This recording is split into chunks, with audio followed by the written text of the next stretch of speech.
কথায় আছে ঘরে যদি প্রজাপতি ঢোকে তাহলে সেই বাড়িতে বিবাহ যোগ তৈরি হয়।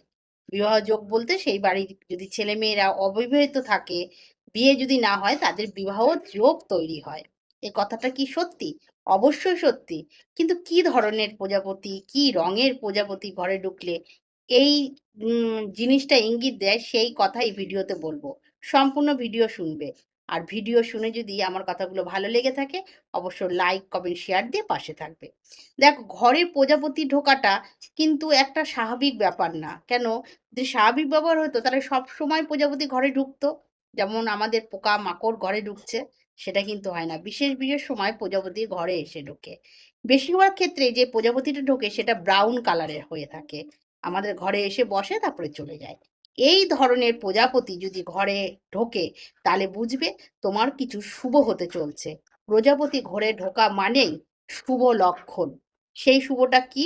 ব্রাউন কালারে ঢুকলে অর্থপ্রাপ্তি, তোমার হলো ঘরে কোনো শুভ সংবাদ বা তোমার কিছু ভালো হতে চলছে, চাকরির উন্নতি, ব্যবসার উন্নতি ইত্যাদি, ইত্যাদি অনেক কিছুই ঘটতে পারে।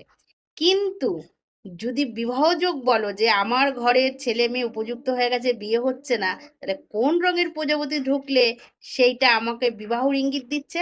অবশ্যই সেই প্রজাপতির গায়ের রং হতে হবে হলুদ। হলুদ প্রজাপতি যদি ঘরে ঢোকে তাহলে বুঝবেন আপনার ঘরে যারা অবিবাহিত রয়েছে, বিবাহযোগ্য রয়েছে, বিয়ে হচ্ছে না, এখন তাদের বিয়ের সময় হয়ে আসছে।